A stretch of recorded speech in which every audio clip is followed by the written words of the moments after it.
दोस्तों कहते हैं कि हमारे देश में सिर्फ दो ही ऐसी कंपनियां हैं जो पैदा होने से लेकर मरने तक हमारे साथ रहेंगी। एक है बाटा और दूसरा टाटा। वही टाटा जिसकी गाड़ियों में हम ट्रेवल करते हैं, जिसके कपड़े पहनकर हम खुद को ब्रांडेड फील कराते हैं, जिसके नमक के बगैर खाना हमारे गले से नीचे नहीं उतरता और जिसकी चाय से हमारे दिन की शुरुआत होती है। और इस टाटा कंपनी को आसमान की बुलंदियों पर पहुंचाने में अगर किसी का सबसे बड़ा कंट्रीब्यूशन है तो वो है रतन टाटा जी का, जो आज किसी पहचान के मोहताज नहीं है। एक ऐसे इंसान जिन्होंने हमेशा खुद से पहले अपने देश और यहाँ के लोगों के बारे में सोचा, जिनके लिए पैसों से ज्यादा इम्पोर्टेंट वैल्यूज और कमिटमेंट रहे हैं और जिनकी पूरी जिंदगी ड्रीम्स, चैलेंजेस और सक्सेस से भरी रही है। वो सिर्फ एक सक्सेसफुल बिजनेसमैन ही नहीं बल्कि एक अद्भुत लीडर, सबसे बड़े दानवीर और लाखों लोगों के लिए उम्मीद की किरण भी हैं।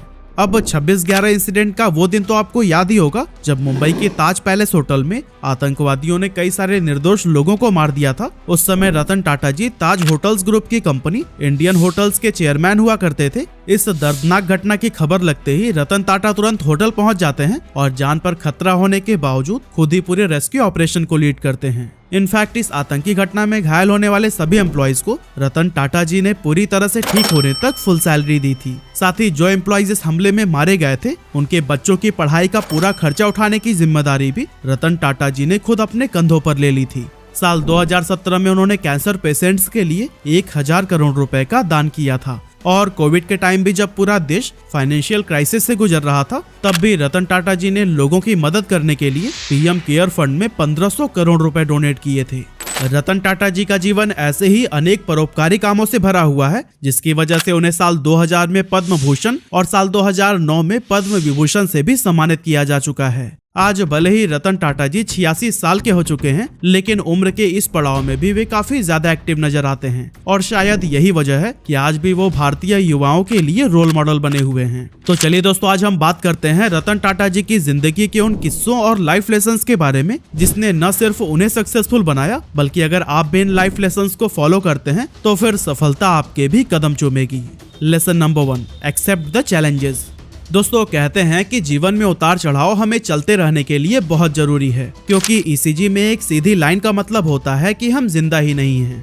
साल 1991 का वो समय था जब रतन टाटा जी को टाटा सन्स का चेयरमैन बनाया गया था और इसके कुछ साल के बाद 1998 में टाटा मोटर्स के द्वारा ही देश की पहली पैसेंजर कार टाटा इंडिका को लॉन्च किया गया था। ये कार रतन टाटा जी का ड्रीम प्रोजेक्ट कही जाती थी, जिस पर उन्होंने जी तोड़ मेहनत की थी। पर अफसोस ये कार मार्केट में कुछ खास कमाल नहीं कर पाई और ये बुरी तरह से फेल साबित हुई, जिसकी वजह से टाटा मोटर्स को काफी लॉस उठाना पड़ा था। अब कंपनी को लॉस में जाता हुआ देख टाटा के फाइनेंशियल एडवाइजर्स और कुछ शेयर होल्डर्स रतन टाटा जी को अपनी कार प्रोडक्शन यूनिट बेचने की एडवाइस देते हैं। अब रतन टाटा जी को मजबूरन ये फैसला मानना पड़ता है और वो इस डील को लेकर उस टाइम की सबसे बड़ी कार कंपनी फोर्ड के पास पहुंचते हैं। अब दोस्तों, फोर्ड ने उनके डील में इंटरेस्ट तो दिखाया था, पर उस टाइम के फोर्ड के सीईओ बिल फोर्ड ने जाने अनजाने में रतन टाटा की इंसल्ट भी कर दी थी। बिल फोर्ड ने रतन टाटा जी से कहा कि जब आपको पैसेंजर कार के बिजनेस का नॉलेज ही नहीं है तो आपको इसे शुरू करना ही नहीं चाहिए था। चलिए कोई बात नहीं, हम आपका ये बिजनेस खरीद कर आप पर एहसान कर रहे हैं। अब रतन टाटा जी को बिल फोर्ड की ये बात बिल्कुल भी पसंद नहीं आई और वो बिल फोर्ड को बिना कोई सवाल का जवाब दिए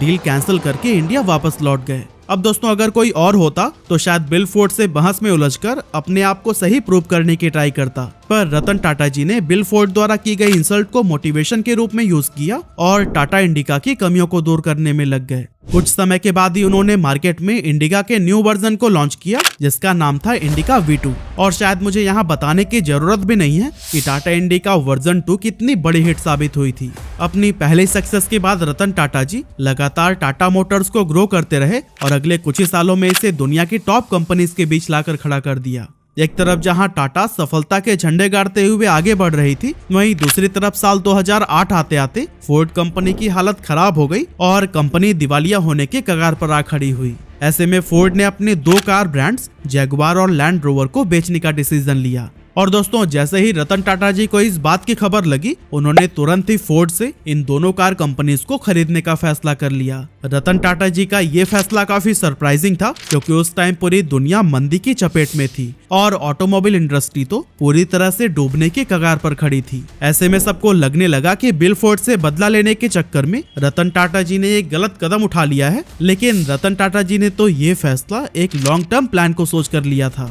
एक्चुअली उस टाइम रतन टाटा जी लग्जरी कार्स के बिजनेस में भी एंट्री करने की सोच रहे थे और इस सिलसिले में जगुआर और लैंड रोवर जैसे आइकॉनिक लग्जरी ब्रांड्स को खरीदना उनके लिए एक तीर दो निशाने जैसा था। और इसीलिए जून 2008 में रतन टाटा जी ने फोर्ड से जगुआर और लैंड रोवर को $2.3 बिलियन में खरीद लिया था। कहा जाता है कि जब रतन टाटा और बिल फोर्ड के बीच ये डील हो रही थी, उस समय बिल फोर्ड ने रतन टाटा जी से वही बात दोहराई जो उन्होंने रतन टाटा को पहले भी कही थी, लेकिन इस बार उसमें थोड़े से चेंजेस थे। इस बार बिल फोर्ड के शब्द थे कि आप हमारी ये कंपनी खरीदकर हम पर एहसान कर रहे हैं। अब दोस्तों यहाँ रतन टाटा जी ने अपने इमोशंस को अपना मोटिवेशन बनाकर अपने अपमान का बदला ले लिया था। हर इंसान को रतन टाटा जी से सीख लेनी चाहिए। हमें भी अपने इमोशंस, गुस्से को मोटिवेशन की तरह यूज करना चाहिए ताकि हम भी सक्सेस को अचीव कर सके।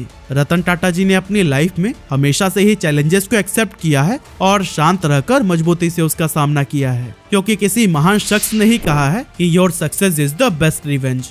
Lesson number 2, believe in yourself. दोस्तों जब रतन टाटा जी ने फोर्ड की दोनों कंपनीज जगुआर और लैंड रोवर को खरीदने का डिसीजन लिया, उस समय उनके इस डिसीजन के विरोध में भी कई आवाजें उठी, क्योंकि लोगों का ऐसा मानना था कि एक इंडियन कंपनी लग्जरी कार्स के बिजनेस को नहीं चला सकती। अब साल 2000 में जब रतन टाटा जी ने टेटली नाम की ब्रिटिश टी कंपनी को खरीदने का डिसीजन लिया था, तब भी उन पर कई सारे सवाल उठाए गए थे। पर रतन टाटा जी को लोगों से ज्यादा अपने फैसले पर भरोसा था और उसी भरोसे के दम पर ही उन्होंने हर विरोधी को गलत साबित करके दिखाया। जरा सोचिए, अगर रतन टाटा जी उस समय लोगों की बात मान लेते और इन दोनों बिजनेसेस में अपना हाथ नहीं डालते, तो क्या टाटा आज उस मुकाम पर होती जहां हम उसे आज खड़ा देखते हैं? टाटा के पास आने के बाद जगुआर और लैंड रोवर की सेल्स काफी पॉजिटिव डायरेक्शन में आ गई है और ये दोनों कंपनीज टाटा मोटर्स के लिए काफी प्रॉफिटेबल भी हुई है। वहीं अगर बात टी कंपनी टेटली की करें, तो फिर 1990 में टेटली लिप्टन के बाद से वर्ल्ड का सेकंड लार्जेस्ट टी ब्रांड था, जबकि टाटा टी वर्ल्ड की लार्जेस्ट टी प्रोड्यूसिंग कंपनी थी। टी प्रोड्यूसिंग का मतलब चाय पत्ती बनाती तो थी, लेकिन उसे किसी ब्रांड के अंडर नहीं बेचा जाता था। ऐसे में रतन टाटा जी ने नोटिस किया कि पूरे भारत में 50 से ज्यादा टी गार्डन होने के बावजूद भी उनकी अपनी कोई पहचान नहीं है। और यही वजह थी कि जब टेटली के मालिकों ने अपने ब्रांड को बेचने का फैसला किया, तो फिर रतन टाटा जी ने तुरंत इस मौके का फायदा उठाया और 271 मिलियन यूरोज में टेटली को खरीद लिया। यह किसी भी इंडियन कंपनी के द्वारा किसी भी इंटरनेशनल ब्रांड का सबसे बड़ा एक्विजिशन था, जिसके साथ टाटा टी इंटरनेशनल लेवल पर न सिर्फ सेकेंड लार्जेस्ट टी कंपनी बनी, बल्कि ये यूनिलीवर और लॉरे जैसे ग्लोबल कंपनीज की भी आंख में आंख मिलाकर उनके साथ कंपटीशन में शामिल हो गई। दोस्तों रतन टाटा जी का एक बहुत फेमस स्टेटमेंट है कि I don't believe in taking right decisions, I take decisions and make them right. यानी कि मैं सही फैसले लेने में विश्वास नहीं रखता, मैं फैसले लेता हूँ और फिर उन्हें सही बनाता हूँ। अपने फैसले पर अडिग रहना और उसे सही साबित करने के लिए मेहनत के इंतहा से गुजर जाना ही रतन टाटा जी की सक्सेस का सीक्रेट रहा है। Lesson number 3, trust, values and commitment are more important than money. दोस्तों टाटा ग्रुप की स्थापना करने वाले जमशेदजी टाटा ने जिस तरह लोगों के बीच इस कंपनी के ट्रस्ट को बनाए रखा था, रतन टाटा जी ने भी उस लेगेसी को बखूबी बरकरार रखा है। रतन टाटा जी के लिए कंपनी की वैल्यूज और उसका कमिटमेंट हमेशा ही पैसों से ज्यादा इम्पोर्टेंट रहा है और यही चीज हमें साल 2016 में भी देखने को मिली, जब रतन टाटा जी ने साइरस मिस्त्री को टाटा सन्स के चेयरमैन के पद से हटा दिया था। हैरानी की बात तो ये थी कि ये वही साइरस मिस्त्री थे जिन्हें रतन टाटा जी ने खुद चेयरमैन बनाया था। साल 2012 में जब रतन टाटा ने टाटा सन्स के चेयरमैन की पोस्ट से रिटायरमेंट ली, तब उन्होंने साइरस मिस्त्री को बोर्ड का चेयरमैन बना दिया था। लेकिन चेयरमैन बनने के बाद साइरस टाटा के वैल्यूज और कमिटमेंट से ज्यादा प्रॉफिट पर फोकस करने लगे। अब शुरुआत में तो रतन टाटा जी ने साइरस की 1-2 गलतियों को माफ किया, लेकिन जब यह गलती साइरस की लाइफ का पार्ट बन गई, तब रतन टाटा जी ने उनको कंपनी से बाहर का रास्ता दिखा दिया। अगर साइरस की सबसे बड़ी गलती की बात करें, तो साल 2009 में एक जापानीज कंपनी एनटीटी डोकोमो ने टाटा टेली सर्विसेज के 26.5% शेयर 13,500 करोड़ रुपए में खरीदे थे। उस समय टाटा ग्रुप ने एनटीटी डोकोमो से ये वादा किया था कि वो जब चाहे तब इन शेयर्स को बेच सकते हैं और अगर कोई बायर नहीं मिला तो फिर टाटा खुद उनके शेयर को खरीद लेगा और बदले में उन्हें उनके शेयर का मिनिमम 50% वैल्यू लौटा देगा। अब इस डील के कुछ सालों के बाद साइरस मिस्त्री को रतन टाटा टाटा सन्स का चेयरमैन बना देते हैं।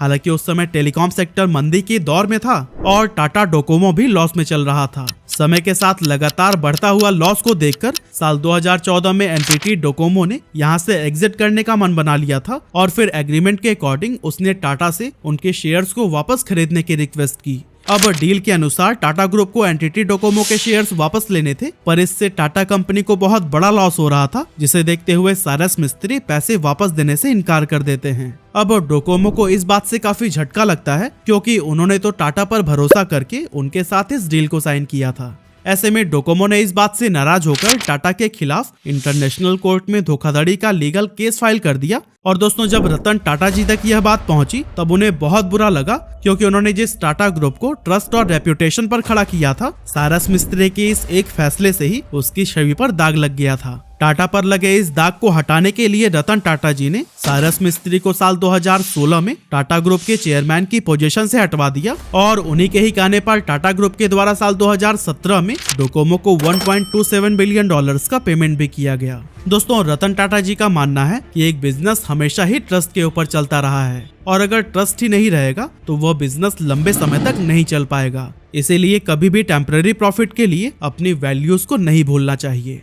Lesson number 4, business for philanthropy. दोस्तों, आज टाटा ग्रुप के पास लग्जरी कार बनाने वाली लैंड रोवर और जैगुआर है। वह एयर इंडिया की मालिक है। देश के टॉप टेक कंपनीज में अपनी जगह बनाने वाली टीसीएस भी टाटा ग्रुप की ही है। इनफैक्ट चाहे नेट वर्थ की बात करें या फिर प्रॉफिट की, रतन टाटा जी का टाटा ग्रुप हमेशा मुकेश अंबानी के रिलायंस से आगे ही रही है। लेकिन ध्यान देने वाली बात यह है कि इतना सब कुछ होने के बाद भी आखिर क्यों रतन टाटा जी का नाम आज तक देश के सबसे अमीर बिजनेसमैन की लिस्ट में नहीं आया। हालांकि इस सवाल का जवाब एक इंटरव्यू में देते हुए रतन टाटा जी कहते हैं कि मुकेश अंबानी एक बिजनेसमैन है और मैं एक इंडस्ट्रियलिस्ट हूँ। एक बिजनेसमैन होने के नाते अंबानी चाहते हैं कि इंडियन इकोनॉमी सुपर पावर बने और एक इंडस्ट्रियलिस्ट होने के नाते मैं चाहता हूँ कि भारत में कोई भी गरीब न रहे और मेरे देश में भुखमरी से किसी की मौत न हो। दोस्तों, रतन टाटा जी का ये जवाब उनकी मानसिकता और दरियादिली को दिखाता है। आज टाटा ग्रुप का major shareholders Tata Sons है, यानी कि टाटा कंपनी जितने भी पैसे कमाती है वो टाटा सन्स के पास ही जाता है और इस टाटा सन्स का भी 66% हिस्सा टाटा फैमिली होल्ड करती है। इस तरह से अगर देखा जाए तो रतन टाटा जी के पास बहुत पैसे होने चाहिए, लेकिन ऐसा है नहीं, क्योंकि टाटा सन्स के पास जितना भी पैसा आता है उसका 84% चैरिटी में चला जाता है।